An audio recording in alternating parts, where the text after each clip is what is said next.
Hi everyone, how are you all doing?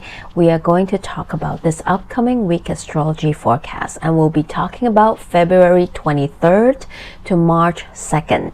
My name is Natalie. I hope that if you enjoy what I do and share on this channel, you can subscribe and share with your friends. We have a big week ahead. A lot is happening, so I am actually going to have two videos. So this first one will talk about all the major aspect transit. We have two major ones. That's why I'm doing a second video about that, so that we're not overwhelming ourselves with everything. We're not cramming everything in one videos. Otherwise, it will be like 1.5 hours long. So let's talk about them one by one. Firstly, on the 25th, Wednesday, we have Mercury and Saturn conjuncting in Pisces. So this, to be honest, can be a day where you're not really feeling it, right?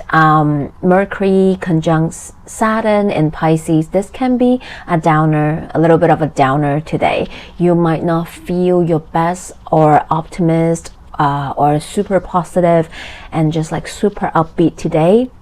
But at the same time, maybe this is more of a day where you want to be mindful with the conversation that you're having today, because today can feel a little bit, in the feels a little bit. Mercury in Pisces with Saturn together can be a bit of a somber feeling. Definitely a day where some of us might have some serious or tough or uncomfortable conversation. Maybe there's something you really need to talk about. Maybe there is some conflict that you need to resolve. Maybe this is something serious you need to talk about, maybe with a friend, family member, your partner, or even having a conversation with your boss or your co-worker. But having Saturn there, this can also be a day you're feeling more serious. You're feeling that you need to be in more of a somber, serious mood because you need to resolve something, like I just said. Or maybe this is to have that conversation so you can move through something difficult. You can resolve a situation or be at peace, resolve it, whether, it's a partnership that you need to be part ways with, or to solidify, or to resolve the conflict, or to commit to something. So this can also be a day where you are finding the anchor, finding that solid ground, and forming like a tangible plan to a dream or an idea as well, because Mercury in Pisces can be a little bit just flowing around, not really grounded. But having Saturn there is like, okay, let's come back, let's put the words on paper kind of feeling. So it's not all bad, but yes, for some, maybe this might be moving through some difficult or tough conversation today. On 27th, we have something to alleviate this somber feeling a little bit. We have Mercury in Pisces sextile Uranus in Taurus. So this can be a day where you break free from that more serious or uneasiness from the conversation. Maybe you are able to move past it, resolve it, or solidify it, no matter what that is. Mercury sextile Uranus have that little bit of a wild card energy, so expect the unexpected. But since it's a sextile, I feel like this is a pleasant surprise, and unexpected good news or useful information that is coming in to help alleviate whatever you're moving through as well. On the same day, or 28 if you are in earlier time zone, we are having our Pisces new moon. This Pisces new moon is happening on the 27th, 4:45 p.m. East Pacific time, or on the 28th, 8:45 a.m. Hong Kong time. So adjust the time according to where you are in the world. This Pisces new moon is happening with the sun and the moon at 9 degrees 40 minutes in Pisces. So even though the North Node already moved into Pisces, so some of you might be like, shouldn't it be an eclipse? Well, technically it should be, but the new moon is happening at 9 degrees 40 minutes, which is a little bit further out of orb, to that North Node in Pisces. Is still pretty far off. So that is why it's not really an eclipse. But this new moon is happening in Pisces, and right now Pisces is a party house. Okay, your Pisces house is lit with the sun of the moon, of course, and also Mercury, also Saturn, also Neptune, also North Node. So with all these energies all in the Pisces house, this Pisces new moon is definitely extra potent. And since North Node co-presence there, for some this can definitely be bring in a little bit eclipse flavor for some of us, depending on how your own natal chart aspect this new moon as well. The ruler of this Pisces new moon is Jupiter, and Jupiter right now is in Gemini. Thank God it's stationed direct. So on February 4th, Jupiter stationed direct at 11 Gemini. It's still traveling quite slow. It's still not at its full speed just yet. Jupiter right now is at 12 degrees. So Jupiter is slowly gaining its speed, but at least it's direct, it's positive. And during this new moon, the new moon square Jupiter. It's not exact, it's not like an exact square, but it's really close. The sun will actually have an exact square with Jupiter later this week on Sunday. So in some way, and Jupiter expand things, right? So that's why take a look and see what themes and topic is in your Gemini house and your Pisces house, because having this sun and moon squaring Jupiter, the chances are maybe the themes, the topics, the areas of your life that is ruled by Gemini and Pisces will be the focus during this new moon as well. So take a look and see what that is for you. Also, since Jupiter and Pisces, they're very much about your spiritual beliefs and practices. They are more of our intuitive energy. So pay attention to see what your intuition is bringing up during this new moon. This can be something for you to look into and take a look and see what this is about as well. During this Pisces new moon, Venus in Aries is having a sextile with Jupiter in Gemini, but this sextile is not exact. It's like Venus is approaching that degree point to have that exact sextile with Jupiter, and it would be really nice, beautiful and lovely. But however, Venus at this stage in Aries is actually slowing down, preparing to retrograde. Venus will actually station retrograde in Aries at the end of the week. So this sextile is not really happening.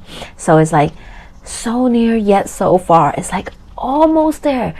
You're almost there. You can almost taste the fruit, but then it just didn't happen. But it's quite funny in some way. So not funny because it's like you almost get it right. So for some, maybe literally something that is like within your reach, but you feel like it's just not there yet. Maybe some you're very close to closing a deal, signing a contract or solidifying a gig, or maybe something is looking positive or something looks like it's going to land. The negotiation is being rich, and you feel like you're getting there, you're receiving that yes, but you just fell short a little bit. You're needing to go back and rework something. We need to hold it off, we need to discuss it a little further. you're not exactly getting that green light or yes just yet, but there's a reason for it. Perhaps during the Venus retrograde, you'll find out why. Maybe there's something you need to go back and redo. They need to circle back around, you know, there need to be some revisit, redo, readjust, or maybe this is a redirection to something that is actually going to be more aligned for you. So if this is really happening, don't be too disappointed or don't be so sad, because there's always a reason why things doesn't happen or didn't turn out exactly the way you want it to be. And there's something that I also want to try to do, since astrology also is actually very much related to tarot, and I also do tarot reading. So instead of a collective reading, I also want to let you all know the card that is associated with where is this lunation that is happening. So I'm going to try it out and see if you guys like it. So please feel free to comment below and let me know if you like this extra bit that I want to try out and do. And if everyone responds positively, we'll keep doing it. So this is just like a different spin on the usual collective reading that I do at the end of the video. So this new moon is happening at 9 degrees, 40 minutes in Pisces. So in each sign, we have actually 3 decans that separate all the 30 degrees. So this is the first decan of Pisces. And in tarot, the 8 of Cups is associated with this decan where this new moon is happening. And I find it so interesting because this is kind of exactly what I just said with the Venus almost sextile Jupiter situation. The 8 of Cups is it talks about walking away from something, because the next card, which is the 9 of Cups, is the fulfillment card.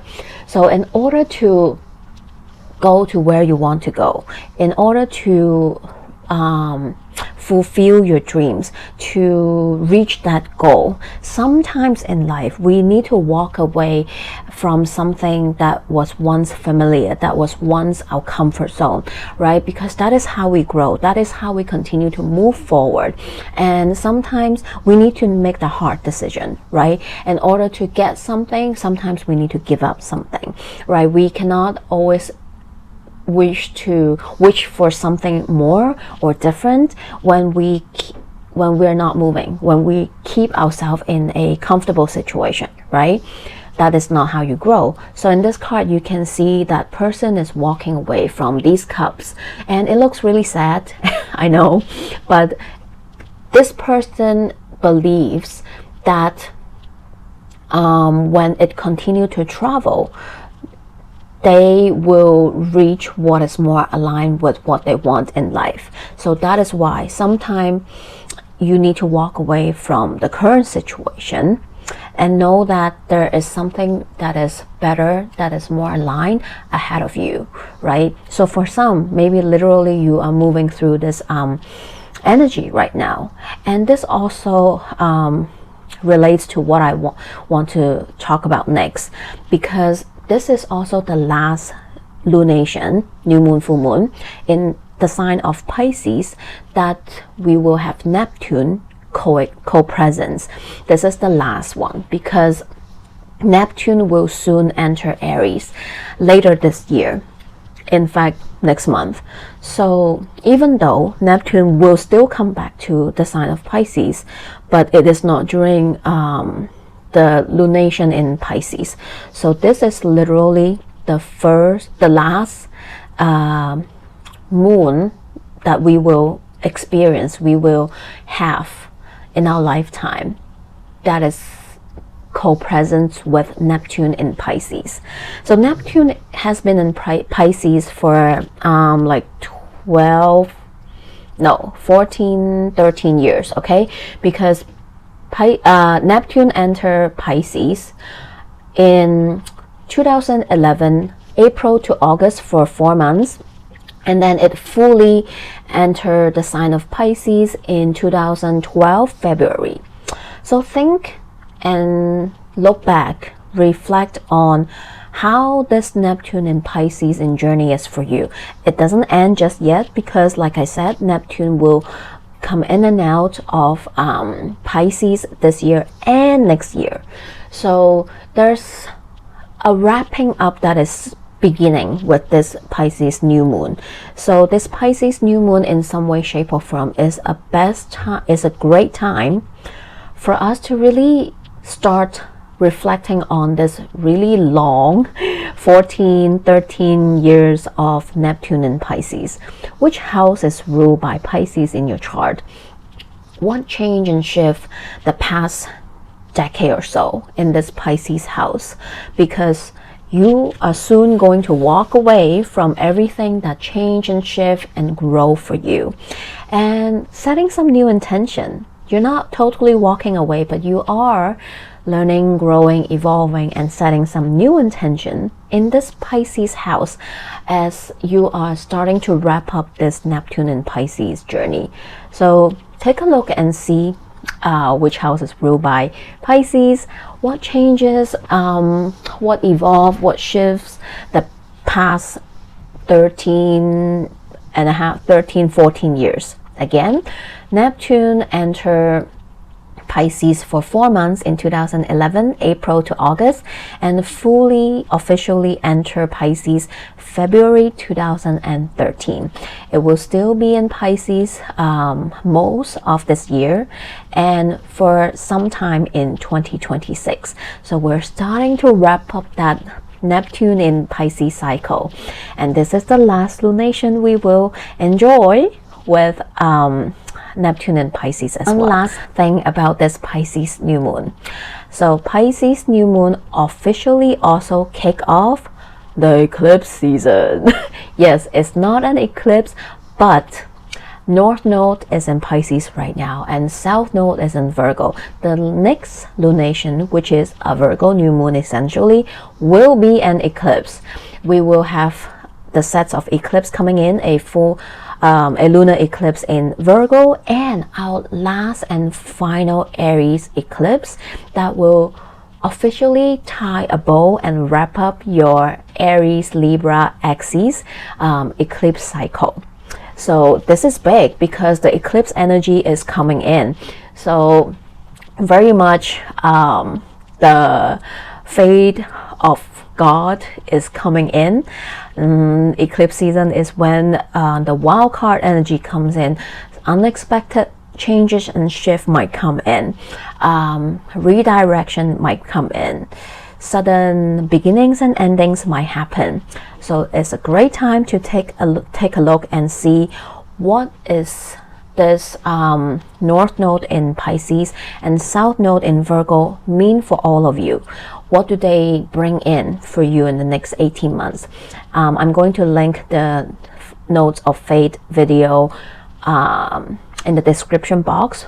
So if you haven't checked it out because it will, I talked about what does this mean, having North Node in Pisces and South Node in Virgo for the next 18 months for collective and for us individually. I did a all signs reading breakdown for each sign. So go ahead, check out that video and check out your rising sign, your ascending sign message. That will be the themes, the topics that you'll be working in this coming eclipse season and for the next 18 months.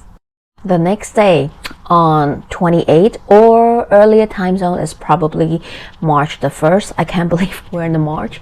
I still remember when we started off January, it feels like, oh my god, why does January feels like 12 months long? Why is it moving so slow? And all of a sudden, zoom, we are reaching March already. Anyway, so today Mercury is officially entering its pre-shadow phase of Mercury retrograde. Yes, 2025 doesn't have a moment of doubt at all. Every single month there will be at least one planet in retrograde. Mars gestation direct, guess what? Mercury and Venus will go into retrograde together almost. So, yeah, not trying to be a Debbie Downer, but we gotta prepare for all these energies, right? That's why these will hopefully help you to navigate and give you a heads up of how to work with this energy. Anyway, we all kind of know the drill of Mercury retrograde, and if you're not familiar with it, it's okay.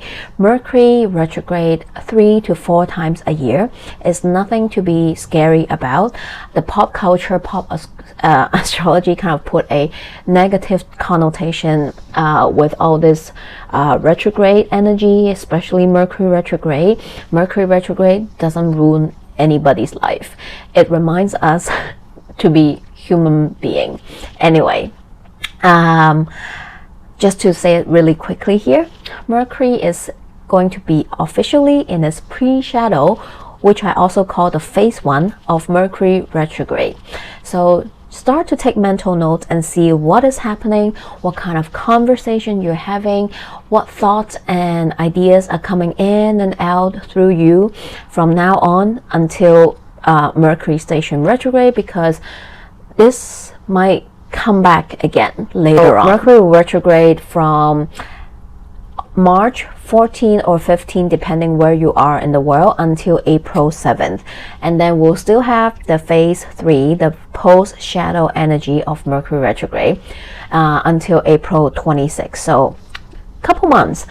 We'll continue to talk about it as the time comes closer, but I do want to give you guys a heads up that officially 28 March 1st, we are now in the pre-shadow energy of Mercury retrograde.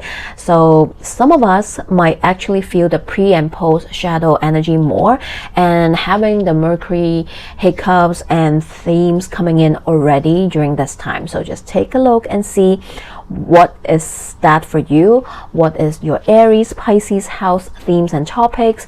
Those are the areas of your life that will experience this Mercury retrograde energy. On the same day, we also have this second major thing that I really want to talk about, but I'll make a separate video to talk about it, which is Venus station retrograde. It is a big thing. It's also going to retrograde in Aries and your Pisces house. So your Pisces and Aries house are like the main focus in the next couple of months. I will have that video up for you in a couple days. So last thing I want to talk about in this video, yes, we have a lot happening this week, is on March 2nd. We have Mercury and Neptune conjuncting together in the sign of Pisces. So March 2nd can be a day that you are feeling some Mercury retrograde energy. And I mean, we are already in the pre-shadow phase of Mercury retrograde. Is a very, very normal, I guess, to say that we have this energy, but today might be like an extra potent energy because Mercury conjunct Neptune, it definitely bring in that loss in translation energy. This can be a day where there can be confusion, misunderstanding, miscommunication happening for some of us. This is definitely not a day to schedule something serious, to have important or serious conversation. Please do not do that, because guess what? This aspect will repeat 3 times. This is the first time, and because of Mercury retrograde, Mercury will come back and conjunct Neptune 2 more times later on. So if I were you this week, no.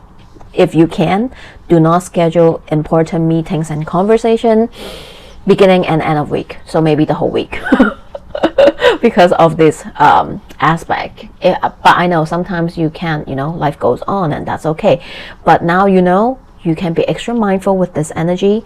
If you have to sign a contract, have a serious, important conversation, make sure you are communicating clearly. You are triple checking everything before you sign on that dotted line. Make sure that there's no hidden things, or read the fine prints or whatever it is, right? And make sure that if you are having a conversation with someone, you communicate calmly and clearly, to make sure that there's no confusion, misunderstanding. And sometimes with Neptune, there can be a tendency of wearing the rose-tinted glasses too. So if someone tells you something and you're second guessing it might not be real or true, chances are, yeah, maybe it's not, okay?